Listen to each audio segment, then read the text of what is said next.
HSC পরীক্ষায় কত GPA থাকলে তোমার মেডিকেল ভর্তি পরীক্ষার জন্য প্রিপারেশন নেওয়া উচিত? আজকের এই ভিডিওতে আমি এই বিষয়টা তোমাদেরকে পিন পয়েন্ট বুঝিয়ে দেওয়ার চেষ্টা করব। প্রতি বছর অনেক শিক্ষার্থী এই বিষয়গুলো না বুঝে শুনে মেডিকেল ভর্তি পরীক্ষার জন্য প্রিপারেশন নেয়। আলটিমেটলি মেডিকেলে তো চান্স ইনশিওর করতে পারে না, পরবর্তীতে ভার্সিটি গুলোতেও তার চান্স হয় না। তো আমি চিন্তা করলাম যে আজকের এই ভিডিওতে বলার চেষ্টা করব যে অ্যাটলিস্ট কত জিপিএ থাকলে, মিনিমাম কত জিপিএ থাকলে তোমার মেডিকেল ভর্তি পরীক্ষার জন্য প্রিপারেশন নেওয়া উচিত। তো প্রত্যেকটা বিষয় পিন পয়েন্ট তোমাকে বুঝিয়ে বলার চেষ্টা করতেছি, বা আসলে বিষয়টা কেন চলে আসতেছে জিপিএর বিষয়টা, এটাও তুমি আজকের এই ভিডিও থেকে পুরোটা ক্লিয়ার করে নিতে পারবা। প্রথম কথা হচ্ছে, আমি তোমাকে যদি বলি, এই যে মেডিকেল ভর্তি পরীক্ষায় 100টি এমসিকিউ আসবে। এই 100টি এমসিকিউ প্রত্যেকটার নাম্বার থাকবে 1 নাম্বার করে, এবং এখানে তোমার সব মিলে 100 মার্ক থাকবে। এই 100 মার্কের পরীক্ষায় তোমাকে বসতে হবে।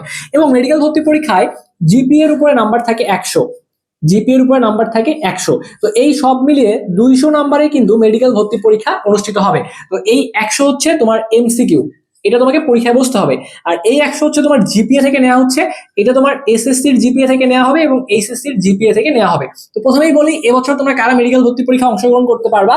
তোমরা যারা এসএসসি 2023 সালে অংশগ্রহণ করেছিলে, বা 2024 সালে, মানে 23 অথবা 24-এ তোমরা হচ্ছে এসএসসি পাস করেছো, এবং এইচএসসি যারা তোমরা 2025 সালে এসএসসি পাস করেছো, বা এবছর যারা পাস করবা, সামনে 2026-এ পাস করবা, তার মানে 23, 24 এখানে কন্ডিশন মিলতে হবে। এবং এইচএসসির ক্ষেত্রে হওয়া লাগবে 25 এবং 26, তাহলেই তোমরা মেডিকেল ভর্তি পরীক্ষা অংশগ্রহণ করতে পারবা। এবং এখানে তোমাদের জিপিএ এর কিছু কন্ডিশন আছে, এই ব্যাপারটা আমি এখন ক্লিয়ার করে দিব। তোমার জিপিএ এর ক্ষেত্রে মনে রাখা লাগবে, এসএসসির যে জিপিএ, এসএসসির মধ্যে মিনিমাম তোমাকে 4 পাওয়া লাগবে। 4 নিচে থাকলে তুমি অ্যাপ্লাই করতে পারবে না। এবং এইচএসসির ক্ষেত্রেও তোমার মিনিমাম জিপিএ 4 থাকা লাগবে। এই দুটোতে 4 থাকাই লাগবে, 4 এর নিচে হলে অ্যাপ্লাই করা যাবে না। এবং এখানে ছোট্ট একটা কন্ডিশন আছে, এই দুইটা জিপিএ যোগ করে তোমার মোট জিপিএ হওয়া লাগবে, মোট জিপিএ, এই দুইটা জিপিএ যোগ করে তোমার মোট জিপিএ হওয়া লাগবে 8.50, 8.50। তাহলে ভাইয়া, অনেকেই প্রশ্ন করে যে 4 আর 4 যোগ করলে 8 হয়, আর আপনি এখানে লিখেছেন 8.50, তার মানে দুইটা যোগ করে 8 হয়, কিন্তু তোমাকে 8-এর থেকেও বেশি জিপিএ পাওয়া লাগবে, তাহলে তুমি মেডিকেল ভর্তি পরীক্ষা অংশগ্রহণ করতে পারবা। কথার কথা, এসএসসির মধ্যে তোমার জিপিএ মনে করো 5, তুমি জিপিএ 5 পাইছো, তাহলে এইচএসসির মধ্যে তুমি যদি মনে করো 3.50 পাও, তাহলে কত হচ্ছে? 5, 6, 7, 8, আর ওভারঅল যোগ করলে 8.50 আসে। তারপরও মেডিকেলে বসতে পারবে না, কারণ এখানে তোমার 3.50 আছে এইচএসসির মধ্যে। এটা যেহেতু এইচএসসি ধরছি, এইচএসসি, আর এটা হচ্ছে তোমার এসএসসি, কারণ কন্ডিশনে বলা আছে এসএসসির মধ্যে মিনিমাম তোমার জিপিএ থাকা লাগবে 4, আর এইচএসসির মধ্যে মিনিমাম 4 থাকা লাগবে। যেখানে তোমার 3.50 রয়েছে, তাহলে পরীক্ষায় বসতে পারবে না। তাহলে এখানে তোমার 5 তো থাকাই লাগবে, আর এখানে তোমার মিনিমাম 4 থাকা লাগবে। তাহলে 5 আর 4 কত হচ্ছে? তোমার 9 হচ্ছে, পরীক্ষা বসতে পারবা। এখানে তোমার 5 নাই, কোনো সমস্যা নাই। এখন এখানে তোমার যদি 4 থাকে, তাহলে 4 আর 4 8, পরীক্ষা বসতে পারবে না। কিন্তু এখানে যদি তোমার 4.50 থাকে, এখানে তোমার যদি এইচএসসি এর মধ্যে 4 আসে, তাহলে ওভারঅল কিন্তু 8.50 হচ্ছে, তুমি পরীক্ষায় বসতে পারতেছো। তুমি জাস্ট ফর্ম তুলতে পারবা। এখন ফর্ম তোলা এক জিনিস, চান্স পাওয়া কিন্তু আরেক জিনিস। যেহেতু জিপিএ এর উপরে 100 নাম্বার রয়েছে, এই বিষয়টা আমাদেরকে বুঝতে হবে। তো এই ব্যাপারটা কিভাবে ক্যালকুলেশন করা হয় আমি একটু বুঝাই বলি তোমাকে। এসএসসির যে জিপিএটা দেখো, এসএসসির জিপিএ ক্যালকুলেশন করা হয়, তোমার যে জিপিএ থাকবে, তোমার যে রেজাল্ট থাকবে, এই রেজাল্টের সাথে তুমি গুণ করবা 8 দ্বারা গুণ করবা। ধরো এসএসসির মধ্যে তুমি জিপিএ 5 পাইছো, তো এটাকে তুমি যদি 8 দ্বারা গুণ করো, তাহলে 5 8 40, 5 আসতে 40 চলে আসতেছে। আর তোমার এইচএসসির যে জিপিএ, এইচএসসি তে মনে করো তুমি জিপিএ 5 পাইছো, এটাকে 12 দ্বারা গুণ করো, তাহলে 5 12 60। তাহলে এই যে 60 আর 40, 60 আর 40, 60 আর 40, এই 60 আর 40 সব মিলে কিন্তু 100। এই 100 তোমার জিপিএ থেকে নেওয়া হচ্ছে। এখন কোনো কারণে এসএসসি এর মধ্যে তুমি মনে করো জিপিএ 5 পাইছো, তাহলে জিপিএ 5 পাইলে এখানে তোমার 40 এর মধ্যে ধরলাম তোমার 40ই আছে। আর এইচএসসি এর মধ্যে তোমার যে সামনে যে রেজাল্টটা আসবে, এখন মনে করো তুমি পাইছো কত?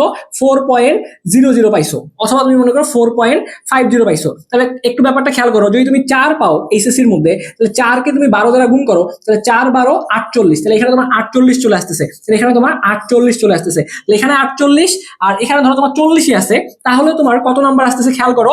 এখানে তোমার কিন্তু 12 নাম্বার কাটা যাচ্ছে, তাহলে 40 40 80, তাহলে 88, তোমার 100-র মধ্যে তোমার 88 আসতেছে। তাহলে পরীক্ষা দেওয়ার আগে কিন্তু তোমার 12 নাম্বার নাই।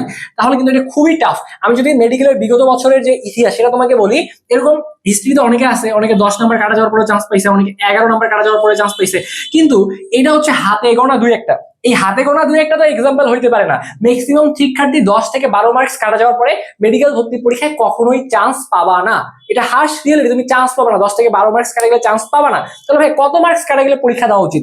এখন মনে করো তোমার এসএসসি তে জিপিএ 5 আছে, এখন এইচএসসির মধ্যে তুমি পাইছো 4.50, তাহলে 4.50 পাইলে এটাকে তুমি গুণ করো 12 দ্বারা, এটাকে 12 দ্বারা গুণ করলে কত আসে? এখানে 54 চলে আসে, 54 চলে আসে। তাহলে তোমার কত মার্কস কাটা যায়? এখানে যেহেতু 60 মার্কস ছিল, এখানে তোমার যদি জিপিএ 5 আসতো তাহলে 12 দ্বারা গুণ করলে কত আসে? 60। আর তুমি যেহেতু জিপিএ 5 পাও নাই, 4.50 পাইছো, এটাকে 12 দ্বারা গুণ করলে আসবে তোমার 54 আসবে। অলরেডি কিন্তু তোমার এখানে 6 মার্ক কাটা যাচ্ছে। এখন কথাটা একটু ভালো করে খাতার মধ্যে নোট করে রাখবা, তোমাদের যাদের 5 থেকে 6 মার্কস কাটা যায়, 5 থেকে 6 মার্কস কাটা যেও চান্স পাওয়াটা সত্যি কথা বলতে ডিফিকাল্ট বাট পসিবল। তো যদি একান্ত ইচ্ছা থাকে মেডিকেল পরীক্ষা দিবা, তাহলে 6 মার্ক, 5 থেকে 6 মার্কস, মানে 6 মার্কস পর্যন্ত কাটা গেলে তোমার মেডিকেল ভর্তি পরীক্ষার জন্য প্রিপারেশন নেওয়া উচিত। যদি 6 মার্কের বেশি কাটা যায়, সেক্ষেত্রে আমি তোমাকে বলবো তোমার মেডিকেল প্রিপারেশন না নিয়ে, তোমাকে আমি রিকোয়েস্ট করতেছি ভার্সিটির জন্য প্রিপারেশন নেওয়া শুরু করো, ভালো করবা। আর যদি এই কথাগুলো না শোনো, পরবর্তীতে দেখা যাবে যে প্রিপারেশন নিছো, মেডিকেলও হচ্ছে না, ভার্সিটিগুলো তো চান্স ইনশোর করতে পারতেছো না। তো এই জন্য আমি তোমাকে ক্লিয়ার করে দেই, যাদের এইচএসসির মধ্যে জিপিএ 4.50 আশেপাশে আসবে বলে মনে করতেছো, কত 4.50 আশেপাশে আসবে বলে মনে করতেছো, তারা মেডিকেল ভর্তি পরীক্ষার জন্য প্রিপারেশন নাও। তো বাসায় বসে থেকে যারা মেডিকেল ভর্তি পরীক্ষা একটা সিট কনফার্ম করতে চাও, যাদের মনে হয় যে না ভাই আমার একটা সিট লাগবেই, তারা আমাদের স্বপ্নের পাঠশালার সাথে একটা গোছানো প্রিপারেশন নিতে পারবা। আমাদের অনলাইনে মেডিকেল ভর্তি পরীক্ষার জন্য A to Z একটা গোছানো প্রোগ্রাম রয়েছে, একটা পূর্ণাঙ্গ প্রোগ্রাম রয়েছে। এইখানে কিন্তু আমরা মেডিকেল ভর্তি পরীক্ষার জন্য A to Z তোমাকে সবগুলো পড়াই দিব। আমাদের হোয়াইট অ্যাপ্রন এই ব্যাচে, হোয়াইট অ্যাপ্রন এই ব্যাচে তোমাকে A to Z সবগুলো জিনিস পড়িয়ে দেওয়া হবে। আমাদের দেখো মেডিকেল ব্যাচে আজকে তোমাদেরকে বিশাল একটা ডিসকাউন্ট অফার দিব। মেডিকেল ব্যাচের রেগুলার কোর্স ফি ছিল 3,500 টাকা, 3,500 টাকা। তো তোমাদের সকলের কথা চিন্তা করে আমরা একটা স্পেশাল ডিসকাউন্ট অফার তোমাদেরকে দিয়েছি।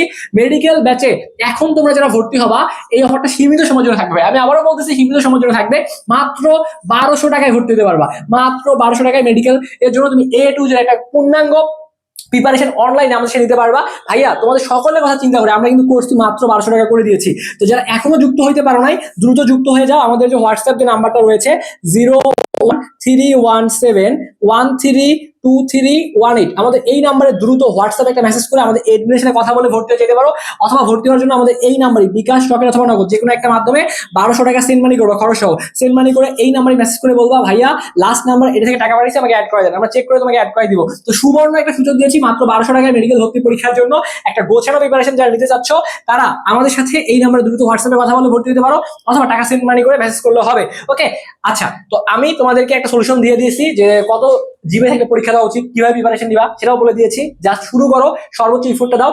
আশা করি এই স্বপ্নের পাঠশালার সাথে তোমার এই জার্নিটা অনেক বেশি স্মুথ হবে, এবং আমাদের ক্লাসগুলো যারা মনোযোগ সহকারে করবা, ইনশাআল্লাহ তোমরা চান্স ইনশোর করে ফেলতে পারবা। আর যারা এখনো আমাদের এই চ্যানেলটি সাবস্ক্রাইব করোনি, একটু কষ্ট করে সাবস্ক্রাইব করতে পারো, কারণ পরবর্তী সময় আমি মেডিকেল রিলেটেড সবগুলো ভিডিও আমি এই চ্যানেলে কিন্তু আপলোড করবো। তো যারা সেই ভিডিওগুলো দেখতে চাও, একটু কষ্ট করে সাবস্ক্রাইব করে আমাদের পাশেই থাকবা। ধন্যবাদ সবাইকে।